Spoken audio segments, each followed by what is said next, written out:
This was a very last minute. I just was asked yesterday and I literally had about 15 minutes to prepare. And as I was thinking about what shall I talk about, I thought, oh yeah, I have that video that I did exactly about a year ago when COVID first hit. So this is a slightly adapted version of that. And I thought about, shall I do the visuals? Shall I just speak? And I thought, no, visuals are handy for this presentation. So from my learnings, I would say that nothing happens by accident and everything happens for a reason, and that includes the crisis that we currently find ourselves in. And the universe is intelligent and caring, and just like a parent will admonish and guide a child. And so the universe is trying to bring humanity back on track. And I want to talk about two different topics that are connected, but fairly separate in my presentation. And the first thing I want to talk about is why, when a person gets a virus and they think that the virus is the cause of their symptoms and is the cause of all their problems, they actually discover that the virus is actually not the root cause of the problem. It's actually the end result. And so working for 16 years now with people with chronic fatigue, fibromyalgia, post-viral fatigue, lots of different viral conditions where the symptoms are attributed to the virus. What we actually discover is that there's been a weakening of the immune system for a long, long time before the virus actually takes hold. And it's actually the weakened immune system that allows the virus to take hold. And then the person gets really, really sick. And the reason that they get sick is because the body, in its infinite intelligence, is saying, listen, you can't continue to live like this. You've been overdoing it, overworking, not taking care of yourself, harming yourself. And if you continue to do this, you're going to die. So we're going to take you out with a virus. And I could talk a lot more about this, but I don't have time in this very short presentation. But what I saw last year when COVID hit was, oh, okay, now we have a collective version of the personal situation. Now this, what that hundreds of thousands of people have been experiencing, because there are actually, it's more accurate to say millions, not hundreds of thousands. What millions of people have been experiencing around the world, and doctors still saying we don't know what causes a virus because they're looking in the wrong direction. It's now happening collectively to humanity, and not just to humanity, but to the whole planet, because humanity has not been taking care of the planet. It has been harming the planet, we've been harming ourselves, and now we're in a collective version of this. So now I'm going to switch tracks slightly and go into what I call the bigger picture of what is going on. And William Meader, who is an esotericist, says we're in the burning ground of the awakening of humanity. And a burning ground is a time of purification, both personally and collectively. So when we go through our personal crises, that is a call for us to change. And anybody who's gone through a personal crisis will know this. But now we're going through this collectively. And we're evolving our consciousness planetarily, cosmically, to a higher level. But a lot of people are unaware of this because everybody will be on a different level of self-awareness and consciousness, and we don't know what we don't know until we know it. So from an astrological perspective, and I'm not an astrologer, but I do understand this much, we're moving from what's commonly known as the age of Pisces to the age of Aquarius. And just like when two seas meet and they overlap, there's a lot of disturbance and a lot of waves. This is what happens when we move from one age to another, because the energies coming through on an astrological level are very, very different. And there's a transformation happening. So it is said that the Aquarian age comes fully into existence in 2117, which is just under 100 years away. I've done my maths right. I'm not very good at maths either. And the so-called externalization of the hierarchy, haven't got time to go into that. You can find out more about that later. Starts in 2025, which is not far away. And what's really happening on a cosmic level, we could say, is a shift from duality to unity, a shift in consciousness from duality to unity.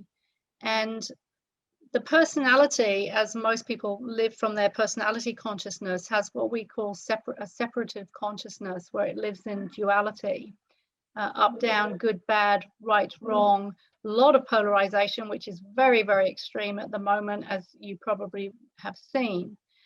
But above this is the next higher aspect of personality, which is soul consciousness, which has unity consciousness. And in the process of our evolution, which we all have to do individually, but also collectively, the personality has to recognize and surrender into unity consciousness. So it's important to recognize here that unity consciousness is already here. It's whether we are aware of that unity consciousness experientially or even just theoretically to begin with that makes all the difference. All of reality is already available to us, but due to our own limitations of our consciousness, we won't experience all of reality. But the personality does not want to surrender to unity consciousness, because that is death for the personality. And so this shift in consciousness brings a battle between the forces of materialism, or matter, and spirit. And there are three big culprits for our troubles on earth as man: fear, separatism, and materialism. So very briefly to talk about these three. It is said in the ageless wisdom teachings that the fleeing from the forces of materialism starts the awakening process of humanity. And we have really reached our, I don't know what the word is, but the culmination of of materialism, and we cannot go further into materialism. So we've reached extreme levels, but according to yin-yang theory, which is a law, you could say, of how the world works, when one extreme is reached, it turns into its opposites, and that's what those little dots are in the yin-yang symbol. Nothing is there is no absolute in the universe. And materialism is just more than consumerism. It's about the descent of spirit into matter, which is the involution aspect of involution and evolution. And once involution reaches its extreme, it has to turn back towards evolution. And that is where we're on the road at the moment, moving back from duality to unity consciousness. So separatism, the second perpetrator, so to speak, the great illusion of humanity is the heresy of separateness. And we're here to awaken from our illusion of separateness. So what is separateness? It's thinking and believing that we're separate from each other, from nature, from all that is. And the real meaning of the word yoga, which many people don't realize, even though they may go to yoga class year after year, is union with true self and true nature and life and everything. So separation is separation from our true nature.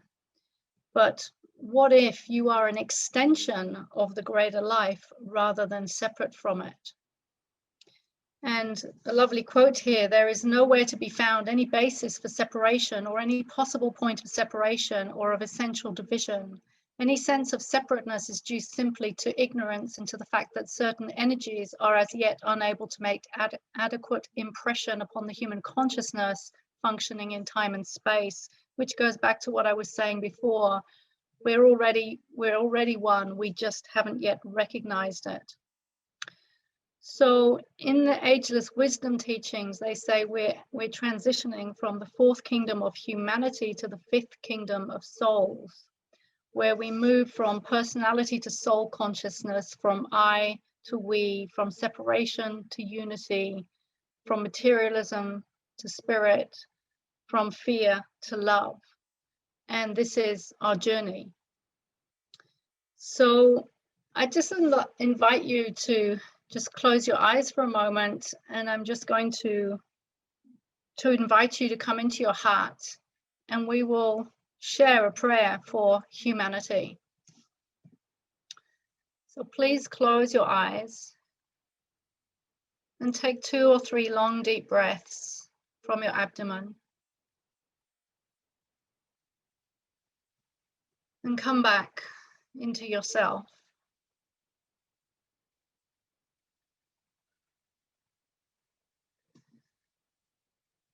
And I'll share this short prayer.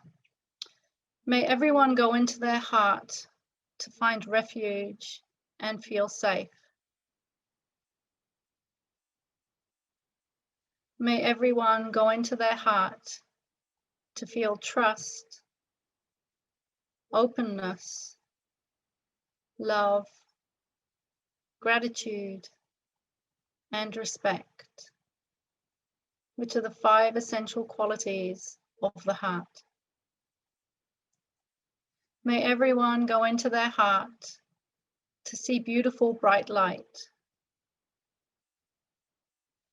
May everyone go into their heart to meet their true self. Let us wish the world peace and harmony. So you can open your eyes now, and there's a slide there which I'm going to stop the share in a minute, just with a few references for more information on these Ageless Wisdom teachings, which actually it's agelesswisdomteachings.org. That's a typo there. But really, I suppose what I wanted to share on this very brief talk is that there's a much bigger picture for what's going on that most people don't realize. I've been fortunate enough to be studying these teachings, and they are vast, for 20 years, and I haven't even touched a speck of them. But what it has done is given me an understanding that there's a much, much bigger picture going on at the moment. And when we put everything in perspective into this bigger picture, it gives us a lot of understanding, it takes away a lot of fear, and it gives us a lot of hope. And unfortunately, a lot of people don't understand this because they don't have the awareness yet to even be open to it. But what we're going through is a crisis right now. A lot of people will be stuck in the polarization of right, wrong, for, against, vaccines, etc.